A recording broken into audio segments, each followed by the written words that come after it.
Good evening. I'll call the December 5th, 2022 Davie County Board of Commissioners meeting to order. I'll ask Commissioner Jones to lead us in the invocation. Let's pray.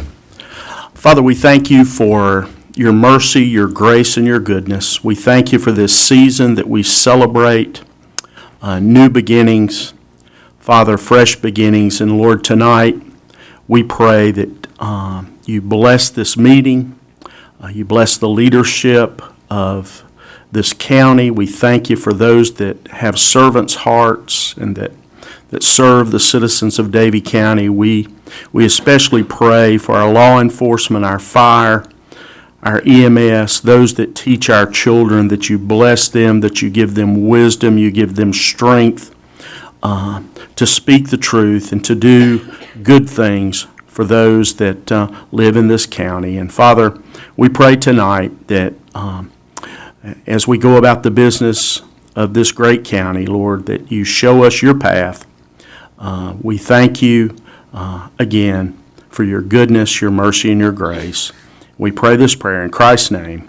Amen. Amen. Amen. We stand for the Pledge of Allegiance.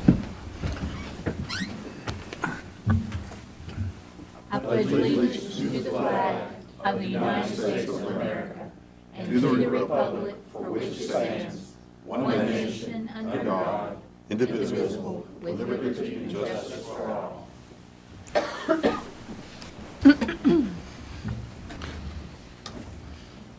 Okay, next we'll move on to the approval of minutes. This will be the approval of minutes from November 7th, 2022, 4:30 and 6 o'clock.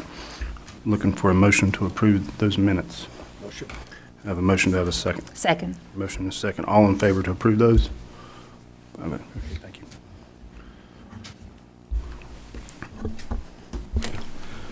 All right. This time I have a presentation I'd like to make to Mr. Commissioner Blakely, so if he would step forward, please.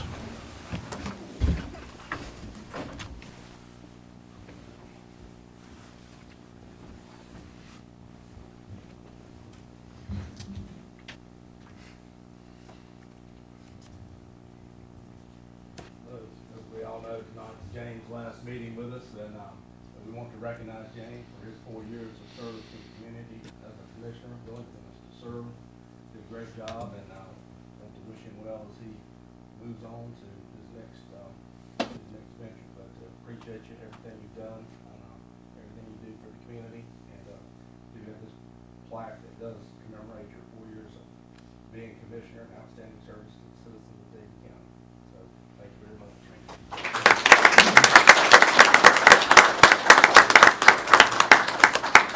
Just like to appreciate, thank everyone. Yes, sir. Thank you. Thank you. Appreciate everyone. Thank you very much.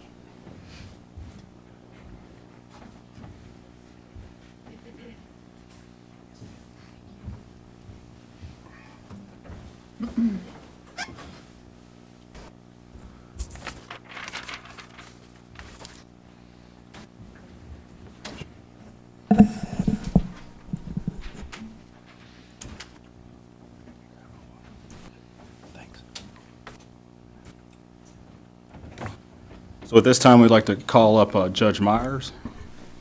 And I guess we'll let ladies go first. Would like to take a brief moment of personal privilege.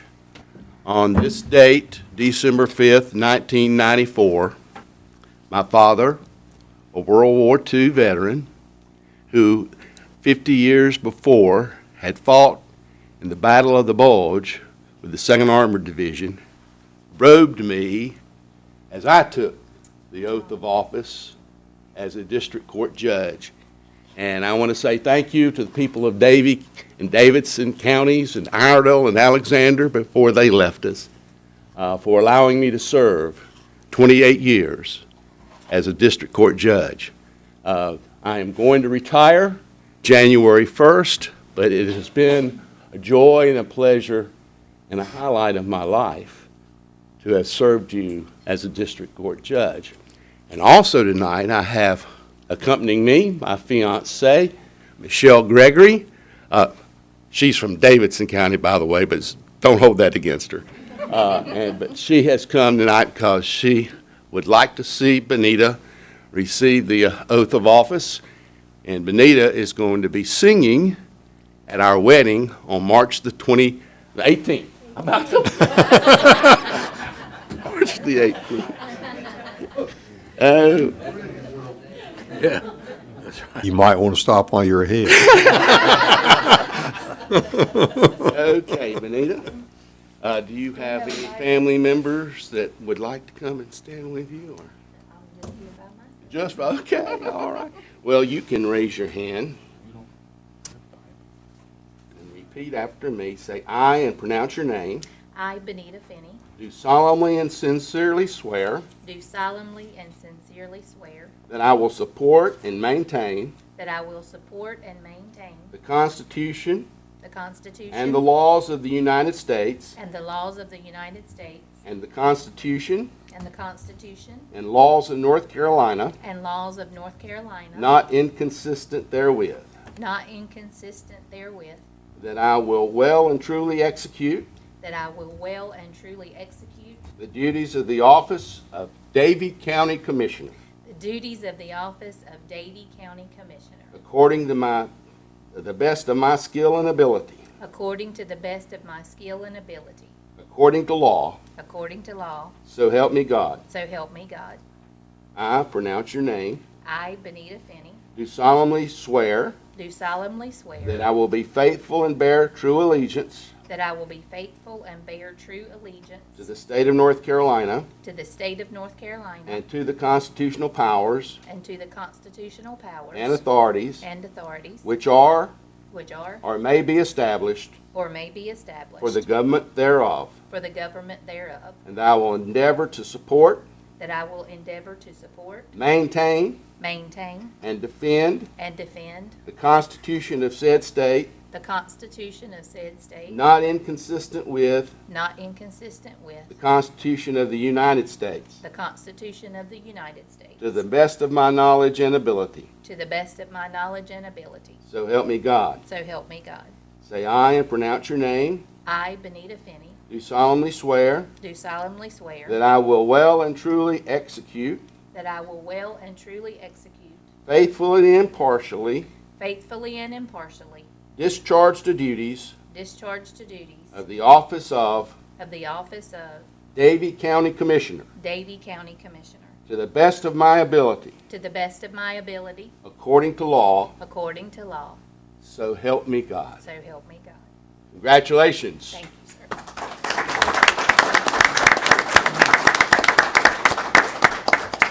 Anita, you need to come over here and sign this. Oh, yes, sir. It's not done until the paperwork is complete. It's got to be official.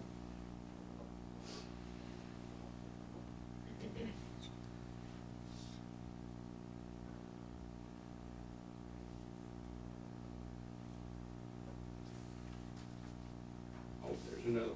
Now do this in duplicate here.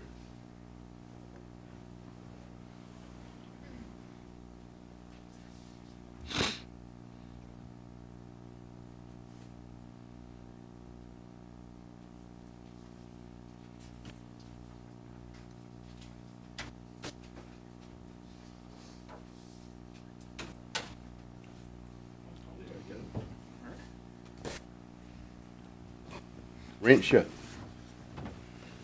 how many times have you taken an oath of office over the years? 5. Oh, all right. And Carolyn's gonna hold the Bible. Okay. Do we have the Bible? We can go.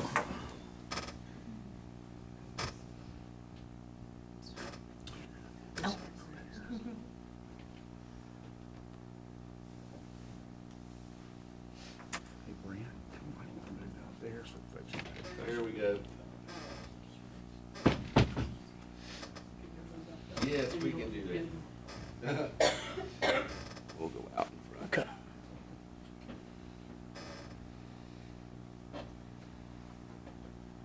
So you should have memorized this oath.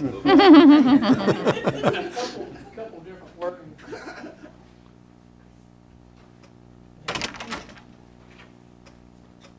Left hand on the Bible and raise your right. Our pastor. Oh, okay. All right. That's great. And repeat after me. I pronounce your name. I, Brent Show, Do solemnly and sincerely swear do solemnly and sincerely swear that I will support and maintain that I will support and maintain the Constitution and the laws the Constitution and laws of the United States of the United States and the Constitution and laws and the Constitution and laws of North Carolina, of North Carolina, not inconsistent therewith, not inconsistent therewith, and that I will well and truly execute and that I will well and truly execute the duties of the office of Davie County Commissioner the duties of the office of Davie County Commissioner according to the best of my skill and ability. according to the best of my skill and ability, So help me God. so help me God.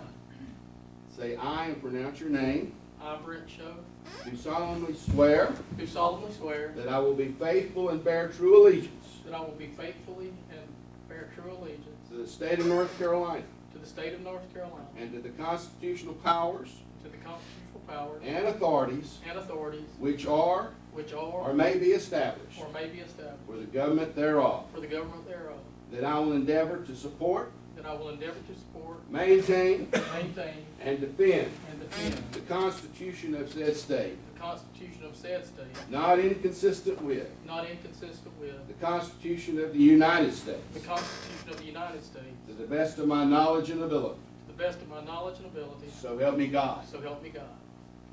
Say aye and pronounce your name. I, Brent Show, Do solemnly swear do solemnly swear that I will well and truly execute, that I will well and truly execute, faithfully and impartially, faithfully and impartially, discharge the duties discharge the duties of the office of Davie County Commissioner to office of Davie County Commissioner to the best of my ability, to the best of my ability, according to law, according to law, so help me God. so help me God. Congratulations, Mr. Commissioner.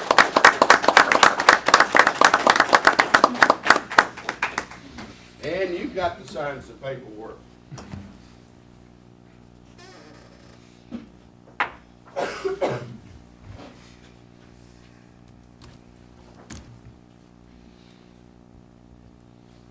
Upon taking the oath of office as our first President of the United States, George Washington added some words to his oath of office that were not in the Constitution as written. And those words were, "So help me God." Our first president realized that he couldn't do it on his own power. He needed the help of the Almighty. Just a little bit of history tonight.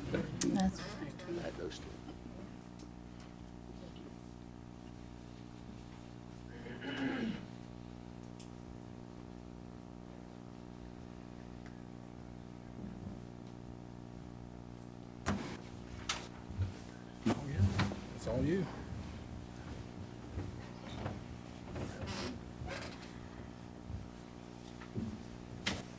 I want to say thank you for allowing me to participate in Thank you, this sir. oath of office ceremony.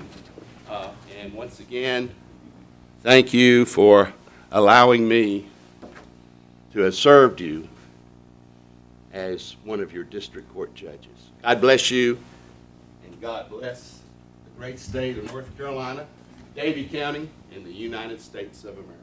Thank you. Thank you, sir.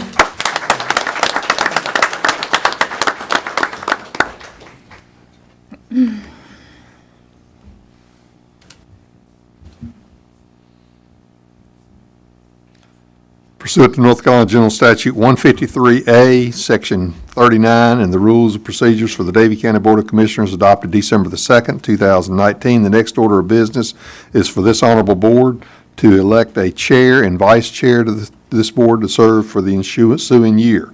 We will first select the chair and then the vice chair in that order. We will need nominations and a second for each position before any vote.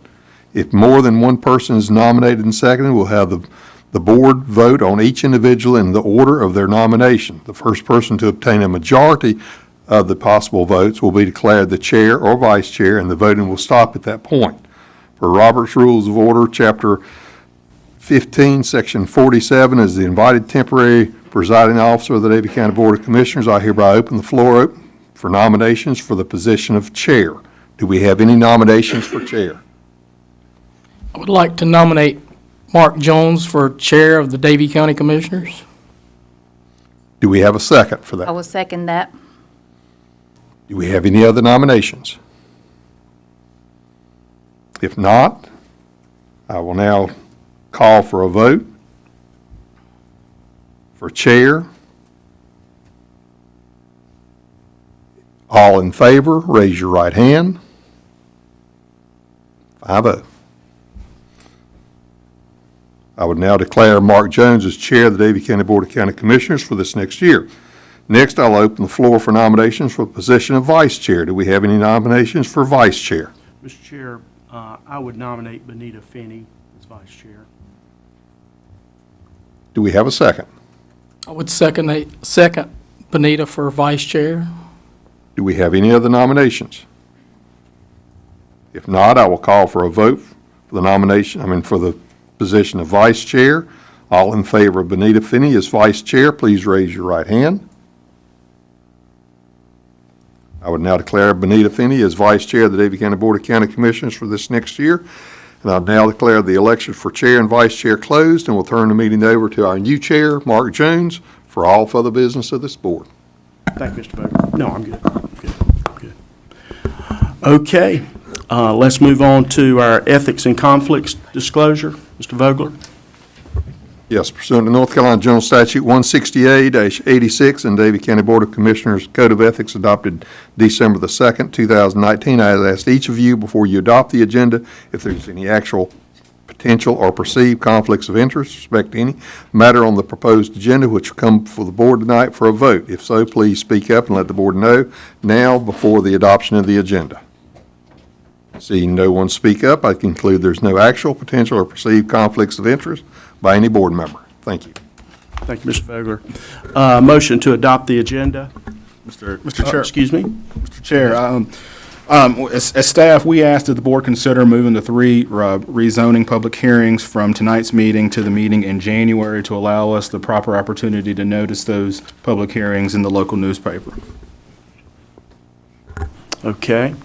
Do we have a motion to amend the agenda to remove those items? Okay, that's what I thought. Okay. All right.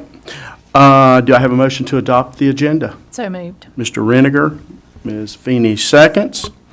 All in favor? Okay. All right. Before we go to public comments, is there anyone who is not aware of the way we do things and did not sign up for public comments that would like to speak? Okay. All right, Mr. Vogler. Mr. Chair, we have one individual who's signed up, Eddie Liggins, for Agricultural Center. Eddie, you will have 3 minutes. I'll be timing you, and you have been here before, so you've seen my cards.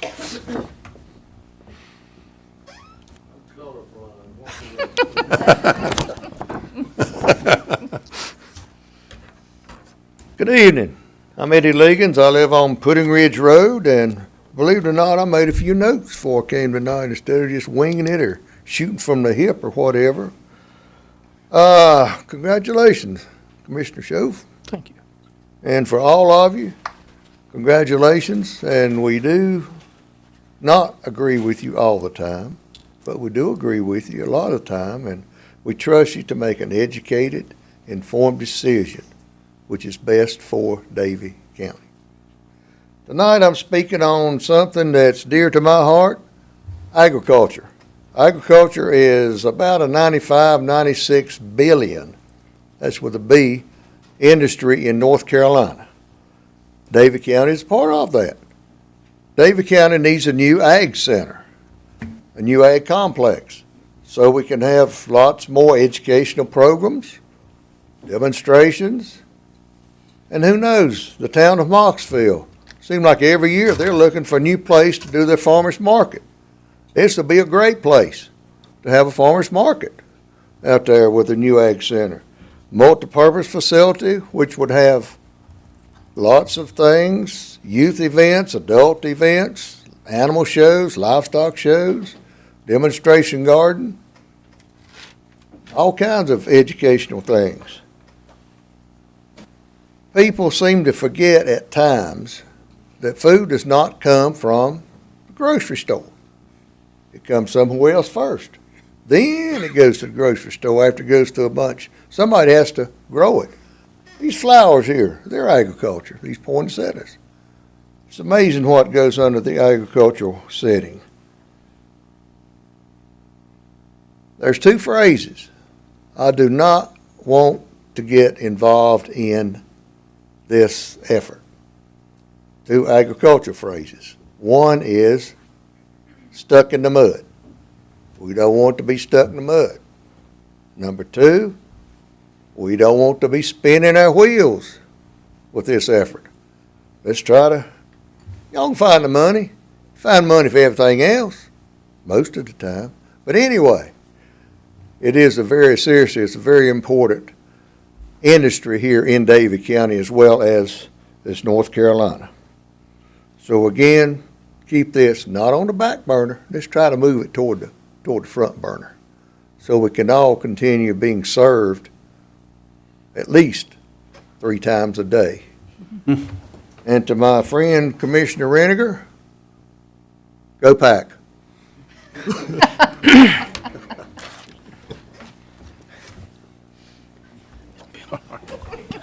Thank you, Eddie.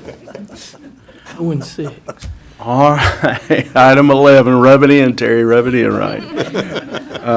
Item 11, audit report. Ms. West, you gonna handle that?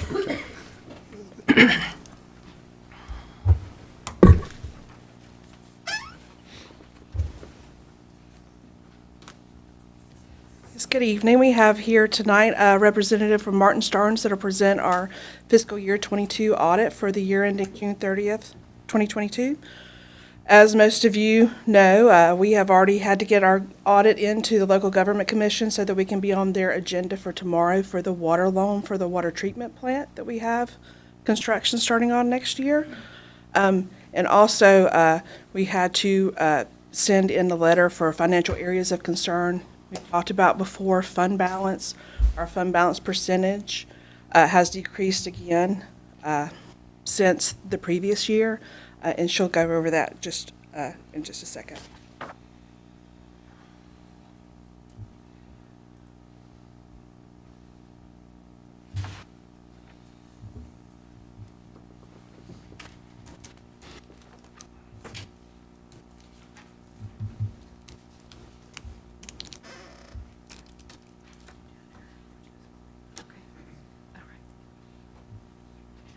Good evening.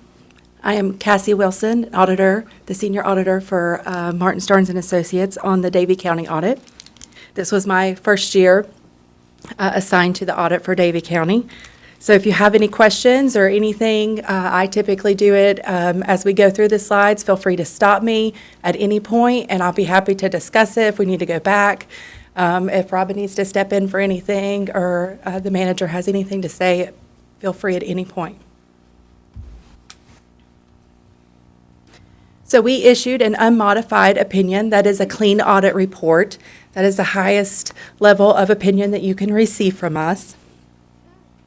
We would like to point out that even with the time constraints and getting everything done, we were very appreciative of all the hard work with Robin and her staff, all the emails and phone calls and meetings to make that happen. I greatly appreciate everyone coming together and working to meet that goal. We definitely had a lot on our plate with leases, which is our next item here, that made it difficult at times, but we got through it. GASB 87 was the new standard that was implemented. So the Governmental Accounting Standards Board had the requirement that has been out there for a couple years. This was the first year that it was required to be implemented. So you'll see when you go through the financial statements, there are new sections in the notes that talk about leases, those liabilities and how they impact the financial statements. You'll see new items, new line items in the actual detail of the financial statements in the first couple exhibits. some brief discussion on it in the management's discussion and analysis that precedes everything.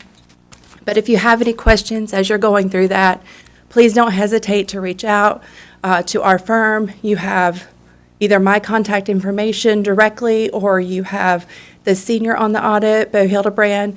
We both reached out to you and did all of our confirmations and stuff for the year, so you should have our contact information if you have any questions as you're going through those new leases and how they're stated. So we'll talk briefly about the general fund, and we'll talk about how your revenues and expenditures stacked up. So first, we'll look overall here in summary. You'll see that the revenues and expenditures for 6/30/22 did increase, both of those.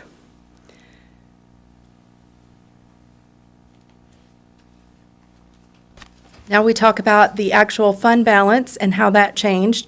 This is your 4 years stated, ending in June 30th, 2022. So fund balance for the general fund ended at $20,273,772.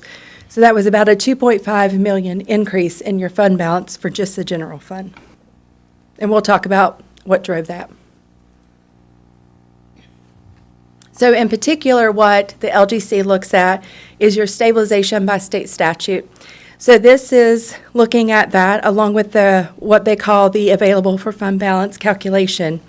So when we take your total fund balance for the general fund, we take out what's considered the non-spendable portion. We subtract out their required calculation for stabilization by state statute, and you'll see that you had $11,235,476 in your available fund balance. It was a slight decrease from the prior years in available fund balance, and that is because of the stabilization by state statute having such a significant increase from the prior year. So what you did make in your fund balance and add to that in the general fund, most of that was related to restricted revenues, and so it ended up being in that stabilization by state statute. So the general fund, your progression for that available fund balance percentage that the LGC looks at so detailed, and one of the questions that they have implemented within their new financial performance indicators that Robin mentioned you've already responded to. You ended with the 15.6 for your fund balance available as a percentage of your net expenditures in the general fund, and that does show that general progression downward. What the LGC is saying here, this is a new thing that they've started looking at in the last couple years, so they'll even it out as time goes, and it may change a little bit. But what they've said when they look at units in your similar category, and it's no longer by population, it's by your general fund expenditures now, they're saying that similar units would be around 39%. Now, everybody's different, everybody has plans going on, so you have to evaluate that and where you're at for your county. But the LGC says by their calculations that about 8.33% is what would be considered 1 month of expenditures being funded in the general fund. So they like to see that to be around the 3-month target, and that's how they start looking at that. So that's their reasoning behind that. So the general fund revenues here, we look at what your taxes were. Of course, that's your largest part of your revenues. And you can see that you had a significant increase there from 2021 to 2022. That is, although you did have that tax rate decrease, your property valuations continued to grow. And so because of that, you were able to see still a higher tax revenue for your ad valorem. So then the intergovernmental in the red there, that of course is your federal and your state funding. That's going to fluctuate from year to year based on what grants come and go and end and everything that's going on with the health services, with your ARPA and your COVID that came on and then went off, and now we have all the different funding pieces that maybe social services is getting or the health department. So within there, you see that we had a little bit of a change from 2021 to 2022 as a result of those increases in grants. And then your charges for services, those also increased about $1 million. So that's very indicative of the economy being able to recover, recreation, things starting to be open, and people starting to have some of those services that have been on the decline since COVID. Now for your expenditures. Of course, these are your top three for most counties, your public safety, your education, and human services. So you can see the growth within each of those categories here, comparison from 2021 to 2022. So again, the public safety, that includes the sheriff, jail, fire, inspections, EMS departments, and the other similar public safety departments. And then that human services category, that of course is your health, social services, the veterans, and the senior center departments. So briefly on your enterprise funds, we had your water and sewer fund operating revenues listed here, as well as your solid waste fund. And so you can see where those operating revenues ended up for the year, your operating expenses, and the net of revenues over or under for the solid waste for your operating. So what you had here was the water and sewer had operating revenues increasing over the prior year. The solid waste did have a slight operating revenue decrease from the prior year. And then as far as the expenditures, the water and sewer and solid waste both had a decrease from the prior year.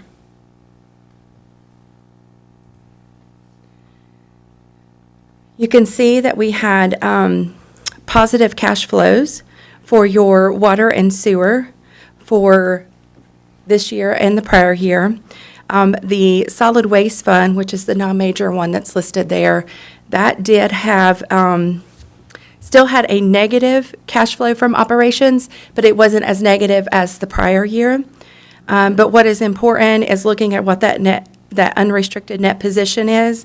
And I would like to point out that overall, both the water and sewer and the solid waste did have a positive net increase to your net position. So although you see that decrease there with your the solid waste having that negative cash flow from operations, you still were able to add to the bottom line at the end of it. As mentioned before, I'm required to state it, so I'll just mention that, the performance indicator, this response was required. You've already handled that, so that the LGC could have their deadline met for y'all to take care of business tomorrow with them. So thank you for taking care of that so promptly with them, and that is something that they do require you to respond to, or to reach out to them directly now instead of waiting for a letter from them. Other performance indicators, just a quick note, the water and sewer fund, that quick ratio was 11.7. The quick ratio should at least be over 1, so it's very good to see that your water and sewer fund has an 11.7 there, and that shows that you're in good shape to meet any current liabilities that you have with the water and sewer fund. And of course, you have continued to have that property tax valuation and collection has always been pretty stable, so that's a great reflection of the county. Any questions? Questions or comments? Okay. We thank you so much. Thank you. Appreciate you being here. Okay, next, under presentations, we'll have Ms. Taylor, Ms. Elmore, and Mr. Thompson from Habitat for Humanity. Glad to have y'all with us.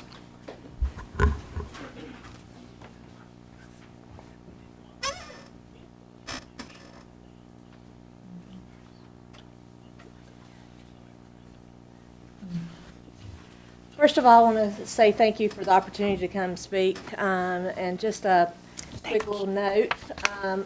My name's Tammy Taylor. Thank you, sir. And I'm Executive Director of Habitat for Humanity, have been since 2019. And my kids are fifth generation Davie County. So we're here, planted, and that's even on both sides of the family, my husband's side as well. I want to introduce you to my two newest team members. Jessie Elmore, she's our Director of Operations, and Dwayne Thompson, he is the Director of Restore and Homeowner Services. And I want to present Team Phoenix.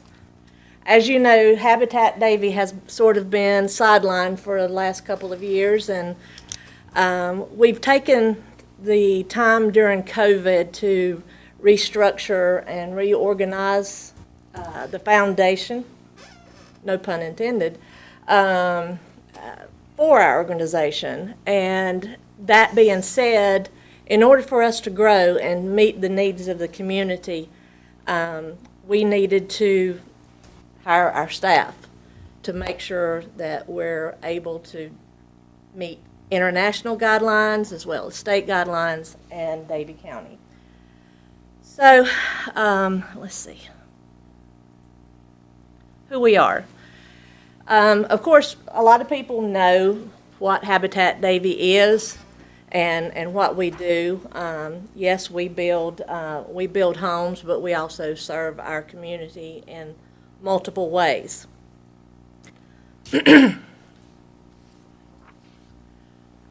So what we do, of course, is the construction side. And since we have been here, we have celebrated our 28th year here in Davie.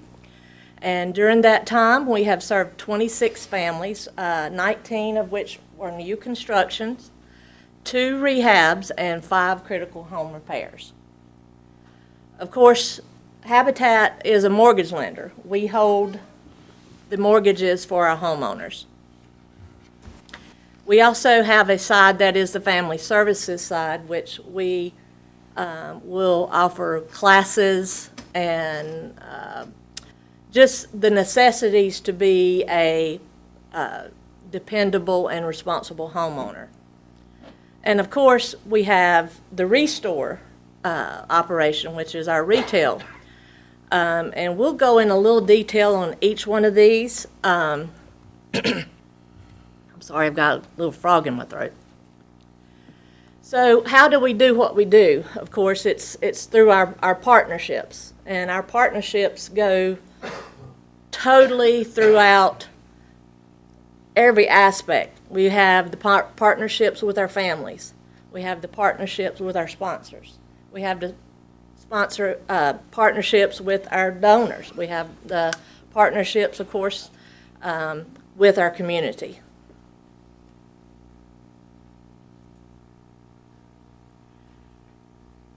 I'm going to turn it over to Jessie and let her talk about the construction side.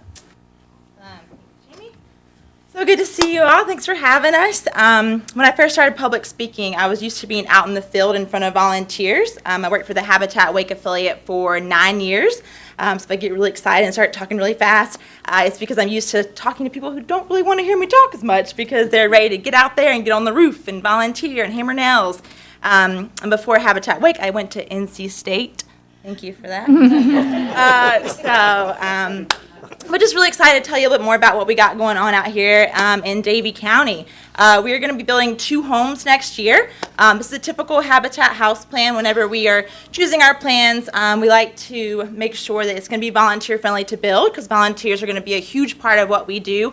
Yes, we're a construction company. We're going to permit for our plans, right? We're going to get all of our inspections passed just like any other construction company. We just like to throw in the variable of unskilled labor, right? Those volunteers, they make my job nice and interesting.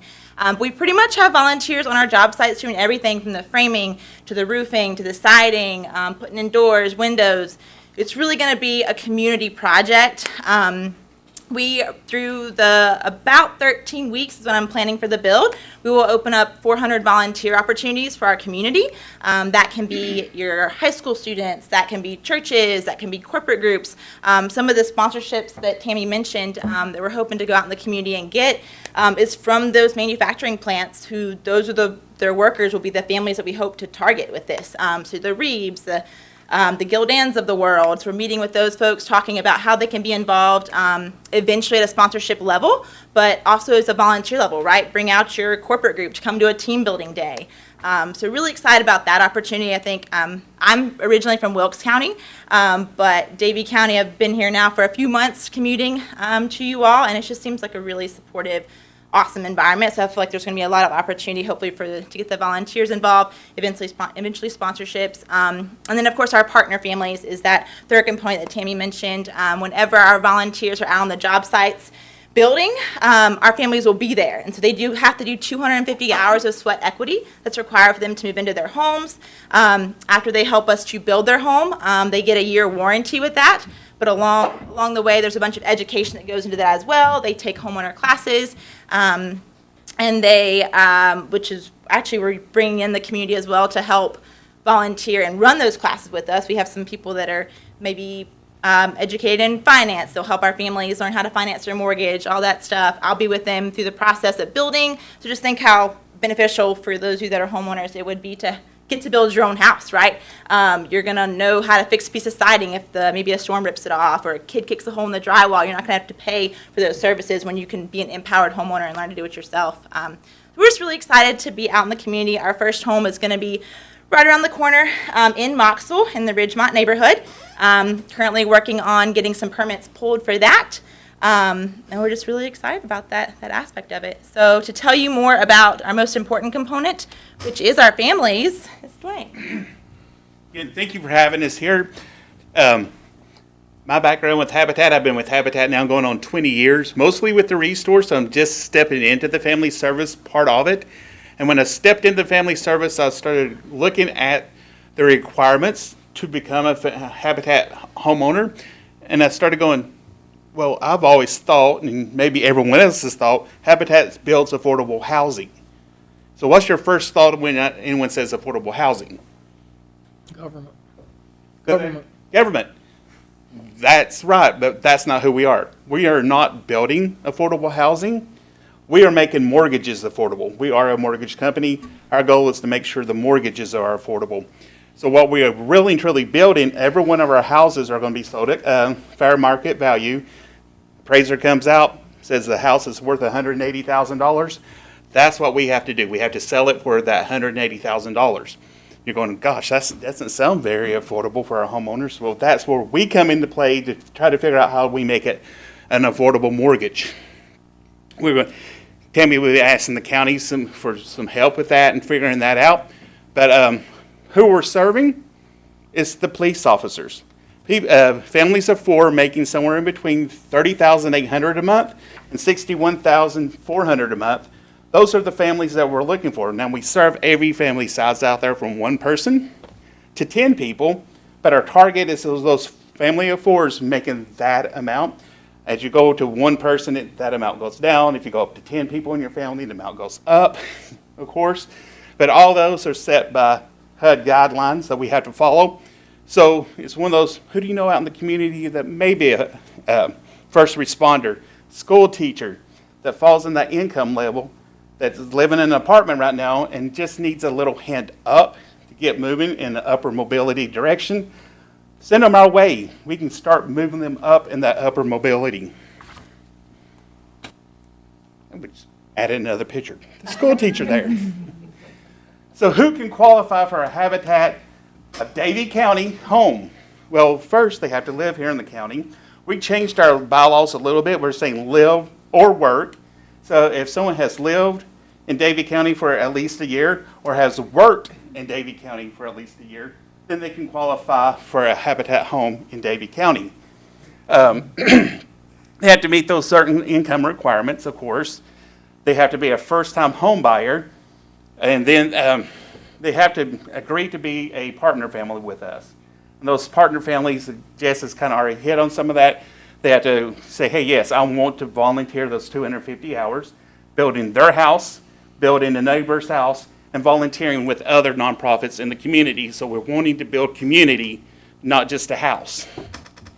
And then there have to be cost burden. What's cost burden mean? If you're paying more than 30% of your bring home pay for homes, for your mortgage, not mortgage, for your rent, then the government says you're cost burden. Easy math for me. If you're bringing home $1,000 a month, you're spending more than $333 a month on your rent, you are a cost burden. The other one is, is your house too crowded, or is your apartment too crowded? 2-bedroom apartment with a mom, dad, brother, sister, 4 people in a 2-bedroom apartment with a brother, sister in there. HUD says you're overcrowded. The boy and girl should be in separate bedrooms. They need a 3-bedroom house, and that's where we would step in and furnish that.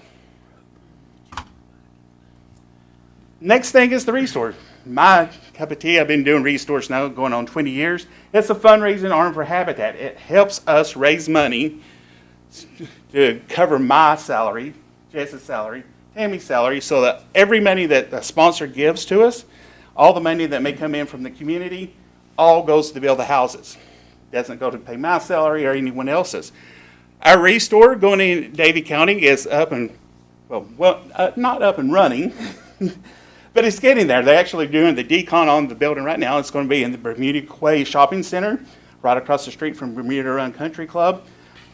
Slated to open early spring, and maybe even opening quicker than that because they're really getting a lot of work done inside. It's pretty exciting. But we'll take donated products, home products, furniture, cabinets, you name it, anything that goes in your house or on your house, we'll go find in our Restores. That stuff will be sold somewhere in between 30 and 75% off retail.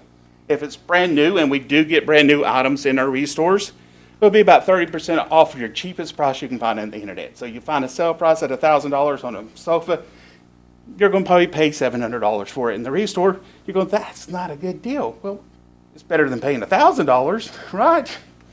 And it's a brand new sofa. And then our third mission, I guess, of Habitat is, with the Restore, is to teach people how to recycle, reuse, and repurpose items rather than throwing them into the landfills. Solid waste looks like it could be an issue a little bit. We want to keep that solid waste stuff out of landfills, and people going, should I throw this? And I'm going to say this. It's a mattress. We sell used mattresses in the Restore. Don't go, ah. Some of the best stories I've ever heard is with our used mattress program. A man who is 55, never had a mattress before in his life because he never could afford one, came into one of my Restores, bought one, tears in his eyes because he never slept on a mattress before. And because of the Restores, he now could afford one. Back to Tammy. Okay, so like I said, with our sort of laying back for the last couple of years, our board has decided that we want to come out of this and we want to make a firm commitment to the community. And that firm commitment, of course, means we are planning on building 2 homes in 2023. As we get things built up to where we can have more capacity, of course, that'll fill her job and expand that. Also, the commitment to the community is that we're in that position that we're going to bridge that gap with the community, the ones that are underserved and overlooked.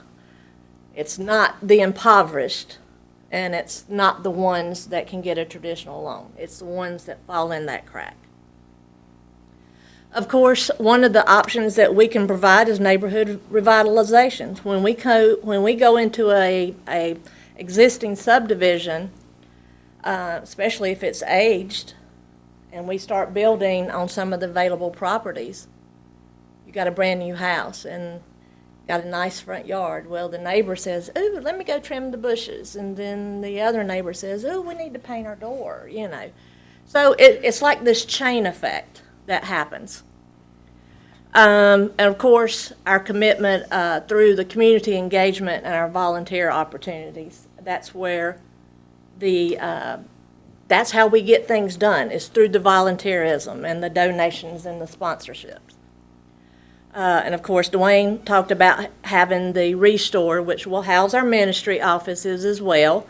And that'll be opening up in the spring of '23.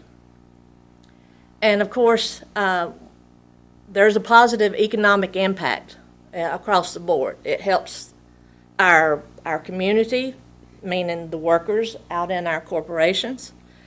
We're creating tax income for the county, for the homes that are being built.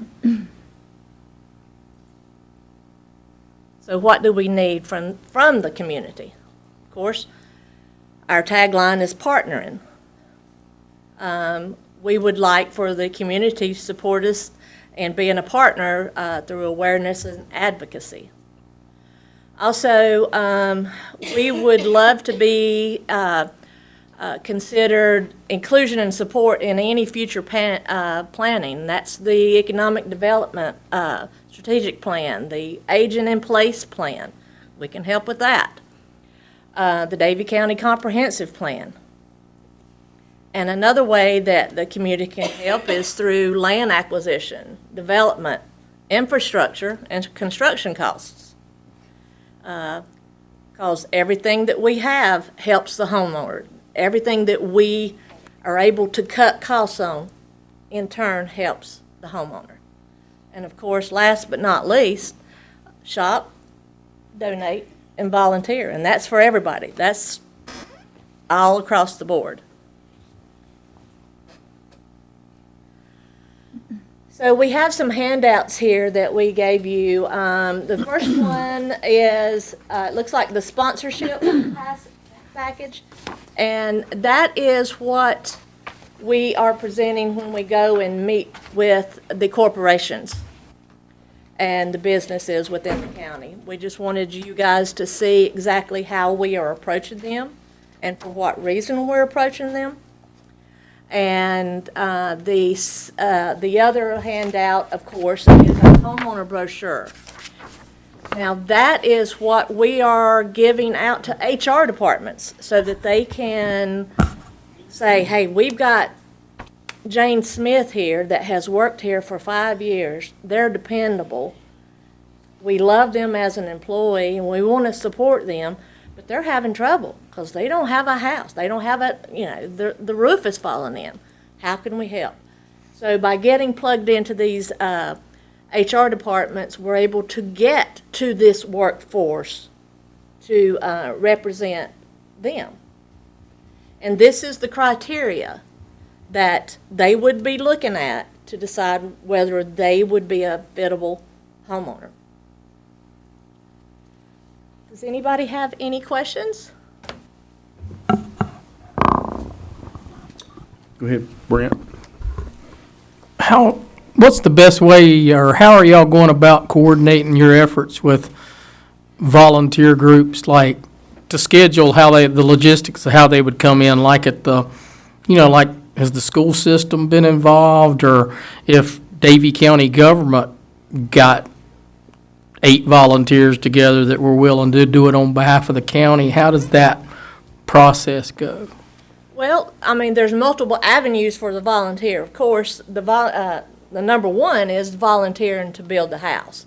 But we also have volunteers that work in the restore, that can, I'll let y'all speak more about that. Yeah, so if you want to volunteer, a lot of affiliates have like a whole website, right? So we're currently getting started up again. So we're building up our website. We hope to have that done by December, and that will have a link of hopefully where you can go volunteer. But it'll be pretty grassroots right now. So my contact info is actually on the sponsor package. Just email me and anybody, give my contact out to anybody that wants to volunteer. So right now I'm just creating a spreadsheet, and I'm going to reach out to folks around January when I know the exact start date of the build and start to get that going because being in Wake County, we had different municipalities come out and build all the time. We had elected officials build, and they did it sometimes around the election time, and so it was great publicity for you all. But it was also really neat. It was really neat though because we'd have a breakfast with it. People would speak. It's a whole event, and that's what we really want to bring here as well. Is really have us operate like one of those big affiliates. Like let's get going and do all this. So please just email me if you'd like to come out. That'd be wonderful. Right now, I'm planning on having volunteer days 3 days a week, Thursday, Friday, Saturday, but can make that a different day of the week if that works better for you all's schedule. But yeah, just email me. So now that COVID's over, you're able to get out maybe and meet more groups. That's starting to roll again. Yes, absolutely. Mm-hmm. Thank you. Others? I have a logistical question, and because this is a affordable housing, however you want to define it, is one of the most important things to to our industry in Davie County and our employees. Right now, we're kind of minimal, maximum in terms of housing cost and values. How do you all come about, for instance, you have 2 projects in 2023. How did you come about the lots that you're, I mean, this is real simple. How did you come about the lots that you're building these homes on? So, And I'm not asking for specifics, just Yes. kind of in general. So in the past, the board had a general contractor that literally would go to the steps of the courthouse whenever there was an auction, and he would buy it because nobody would be there for the auction. So a lot of these properties were bought sight unseen, kind of. Okay. And a few of those we've had to sell because they were not buildable lots. But then also, we've had some, in the past, we've had some very good donors that have donated property. But that's also part of the commitment from the community is helping us locate. So if, like with the town, I've spoken with Ken about that, and if there's any available properties that have been abandoned, hey, let us know. If there's, at least get in touch with the owner so we can say, okay, before the county takes it over, can we buy it from you, or whatever. So that's how we come across some of the properties, but we need your help too. So when you, I put a bug in there. yeah, go ahead. No, this is where I usually get kicked out of the room. Go ahead and say it. One of the best ways that you guys could help us, especially when people are starting to plan out communities, is that we're going to invest in affordable housing. If someone's coming in and they're going to build $300,000 and $400,000 and $500,000 houses, and the communities that are doing this across the United States, there are going to be 10 lots out of this 100 lots that's going to have to be in the affordable housing. Going to be sold at cost, meaning we come in and build. Most of the time when you're going to these neighborhoods, the first thought that goes, well, you're going to be able to pick out whose house is the 300,000, whose house is the 180,000. You can't tell the difference. We're going in and we're going to build the outside just like the other ones are built. The inside is where you usually get into you're not going to have the granite countertops. You're not going to have the marble flooring. You're not going to have your bathrooms that's going to be the size of my bedroom. Yeah. It's going to be that way. And setting aside in the county or the city saying, hey, we're going to invest in this. We're going to ask builders to, here, you can do your building project here, but you're also going to have affordable housing in with it. Interesting. And to add to that, so I don't know if any of you guys know, but I am starting my second term with the Davie County Planning Board. And one of the things that a lot of the counties are doing because of the affordability issue in everybody's county is there's, all these builders are wanting to go in and build these $400,000 and $500,000 houses, but they're not wanting to build the $200,000 houses. So a lot of these counties are actually saying, okay, for every 10 $500,000 house that you build, you've got to build 2, or you won't get the permits for the next 10 $500,000. So you've got to give them an incentive to get those numbers in there. Yeah, okay. I think the term we're all wanting to use to get away from the affordable connotation is workforce housing. Yes, yes. That's the term we need to And start that's- loving and We embracing. have slowly transitioned into that because that's exactly what it is. It's workforce housing. It's the gap. It's not the impoverished. It's the ones who are working. And the information coming out from Habitat International now is changing that. It's changing it from affordable housing to workforce housing. Okay. Someone finally got smart up down in Atlanta and said, we're not building affordable housing, we're building workforce housing. Very good. Any other questions? Yeah, right quick, the cost burden of 30%, the national rate used to be 28% for a first and 36% total for first and second. Is that where that number comes from, or does Habitat have their own scale? Well, so each affiliate, you've got the HUD guidelines, so any Right. kind of variation beyond that is determined by your AMI, your area median income. So a lot of that, who you're focusing on, like Lexington is focusing on the people at, the 30%. Some of them are focusing on at 28%. It's just where they can find the qualified homeowners. That's one thing about Habitat. We have such a small window of opportunity because if you underqualify for a program, you're either not working or you got really bad credit or you just don't want to work and don't want to try. The other side is if you're overqualified, you can have a regular mortgage. In fact, we had someone that had filled out for a homeowner, for a Habitat home, and we get all of her information, and I said, you can qualify for a regular home. There's just so many people that don't even know the process, and they don't know. But then at the same time, those houses are not here either. That's right. Other questions, comments? Okay, thank you so much. We appreciate all y'all do. And we look forward to hearing from you again.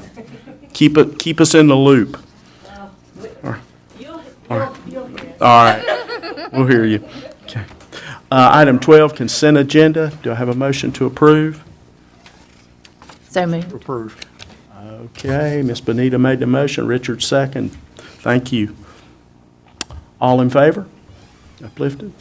Any opposed? Okay, unanimous. All right. Let's move on to county manager's report. Thank you, Mr. Chair. I have 3 items on my report tonight. The first item is that I want to thank our folks in our General Services Department.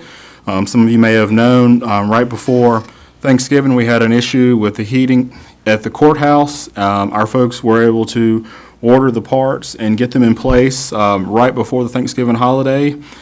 So that particular week was a little up and down. We had to move court here over to the county building, but our folks were able to take care of that even with the holiday going on. So I wanted to thank Brad Blackwelder and Brad Whitley of General Services for taking care of that project so that we could have heat in the courthouse. The second item, we probably should have hit on this in our November meeting, but for next year, I just want to make sure everybody knows that November 21st is our Public Health Thank You Day. Our employees who work in the Public Health Department, the last 2 to almost 3 years have had a lot of ups and downs dealing with COVID, and we should always remember them. And they're still dealing with COVID, but they're also handling all the other important health issues that the county is faced with. So November 31st is their day, and we should always say thankful to them. And then my third, as we get into the holiday spirit, this past weekend, the town of Moxville had their Christmas parade, and there were 34 entries, and we had a team at the Department of Health and Human Services put together a parade, and after all the judging was done, they came in 3rd place. So they represented the county quite well this weekend, along with some of our other folks who were in the parade. But I wanted to make sure that we gave them a special shout out because they put this on their own time to put the parade together, put the float together. I believe it was a 50s theme. I know there's pictures going around, and we'll make sure that you all get a copy of those pictures. That's all I have. Okay. Any questions? For Brian? All right. Any old business? Any new business? Commissioners' comments? Let's start with the new guy on the block, Mr. Shove.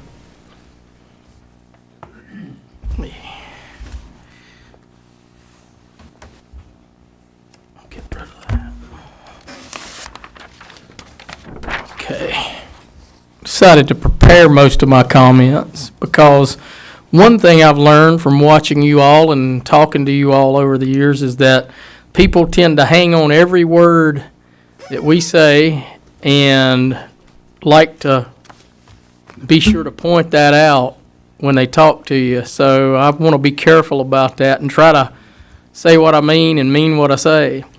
But I'd first like to thank all of my supporters and friends that have helped me over the years and helped me make it to this position tonight. It's truly been a humbling experience during the campaign and truly a humbling experience to have the kind of support I was able to get during the election. I would like to specifically thank my wife and my daughter for putting up with me because I can be a handful at times. but they're always supportive. They at least back me up on my vision. I would like to thank my mother and my late father for being my X factor when it came to campaigning. And I'd like to thank them also for raising me to always be grounded and down to earth. I'm going to read our vision and mission statements respectively. Davie County government is progressive and a dynamic organization committing to building a suitable future for generations while celebrating the county's rural heritage and enhancing its quality of life. So that fits in a lot with some of what was just presented to us by Habitat for Humanity, I think. Sustainable. The second thing with our other statement is Davie County strives to give all citizens an opportunity to improve their quality of life while enjoying the benefits of a safe, healthy, prosperous, and vibrant county. Growth is certain in our county. We can't be anti-growth because it's going to hit us whether we want to or not. We're in a popular location and we're in a popular state. Growth and prosperity are necessary to build a sustainable future for Davie County. Another part of building a sustainable future is deliberately planning and having high expectations for our future. Not mediocre expectations, not so-so expectations, but having high expectations. That used to be the Davie County way. We got away from it maybe a little bit, but I think we need to get back to it, so that our current quality of life may be sustained, while still celebrating and maintaining the rural heritage and character that makes Davie County, Davie County. We have something special in Davie County. I've always heard Terry Brawley say, we got our problems, but I wouldn't trade it for anybody else's problems. Almost every person sitting here tonight has reaped some of the benefits of living in Davie County. So what we're charged with is we need to be good stewards of what God and what our community has blessed us with. We don't need to lose sight of our identity.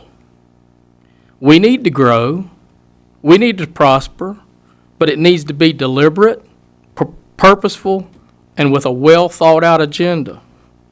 But keep in mind, and please keep this in mind, many of our newer citizens came here to allow Davie County to change their lives, but not to change Davie County. I would like to wish everyone a Merry Christmas and a Happy Holidays during this special time of year. Thank you. Thank you, Brent. Mr. Poindexter? Yes, I'd like to say thank you to all the county employees that work so hard. We see them out on the job every day, and we really appreciate you, and we do notice what you do. Thank you, and thanks to all the volunteers in the county, and especially to the Habitat for Humanity people tonight for coming forward and for the work that you do. As far as the Ag Center goes, we work on that every day, believe it or not. We have several options that we're working on even now as we speak. We appreciate you keeping that in the public eye, though. And also, like to say Merry Christmas and a Happy New Year to everybody, because we won't see you again until next year. Thank you, Richard. Mr. Reniger? Thank you, Mr. Chairman. Given my friend Eddie Liggins is still here, I'm going to take the moment right quick to point out that I just read last week that North Carolina's pickleball team is having an exceptional year. So y'all need to be warned about that. So be on the lookout for that.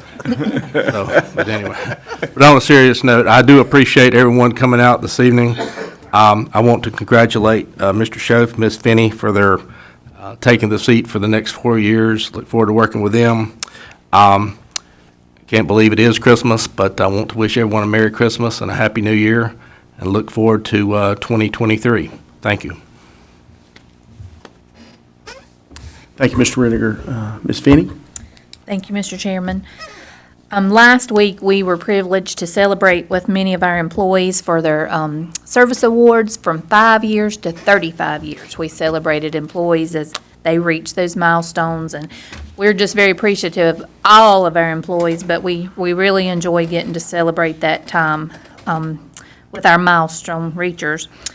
I want to encourage you to shop local during this holiday season. I spent the whole weekend shopping in Davie County with small business, and I have bought some of the most awesome presents and keep my money in the county and keep our people working. So we have so many opportunities to do that here in the county. Thank you to all the people that were involved in getting that courthouse heat repaired. That was a big deal, so thank you so much. We mentioned the Moxville Parade. This Saturday is the Advance Parade, and the following Saturday is the Coolamy Parade. All you have to do for either of those is show up, and they will let you in. So if you want to take advantage of that. We've had some tough things happen this year in Davie County. We've had some struggles. We've lost a lot of people that were very important to the county, and that their families were close to us. Just recently, the Blackwelder family and the family of Lynn Hicks, we've just had a trying year, and next week we'll be celebrating the life of David Weinbarger, who is retired from our EMS system. So there's a lot of extra prayers we need to say this holiday season as these families face the first Christmas without their loved ones. And I just want to encourage you to take the time, as Tammy was talking about, the people that fall through the cracks and the people that sometimes get overlooked.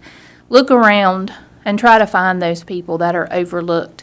Find those people that are struggling, the people that are alone, the people that have lost loved ones, children that might not have Christmas, your elderly people that are in facilities that need a little extra smile. Let's try to do some things like that for Christmas, but most of all, let's remember the reason we have Christmas, and that's Jesus, our Savior. And I hope you all have a wonderful Christmas. Thank you. I won't reiterate what each one of these very important people have said. The comments are very valuable, and I'll tell you, I think I would just say this. If you were at the Christmas parade this past weekend, it just kind of is an example of what Davie County is all about. The whole community's involved. That'll happen in Advance this weekend, in Coolamy next weekend, and I think it's just a great example of why Davie County is such a great place to raise a family. And so we thank you all for being here. Please come back on a monthly basis and be with us. I know y'all don't know why that my alarm goes off every night at 7:14. That's First Chronicles 7:14. If my people who are called by my name will pray, and you know that verse, but it always interrupts this meeting, and I apologize for that. But we thank you. I wish you all a very Merry Christmas, and we got a big new year coming up. We're going to get a lot of things done. We've talked a lot about it tonight. What we do does not stop. But you all have a great Christmas. We thank you for all you do, and we appreciate you all. Do I have a motion to adjourn? So moved. Mr. Poindexter, motion, second. Second. Ms. Finney, all in favor? Okay. Thank you. We stand adjourned. We appreciate you being here.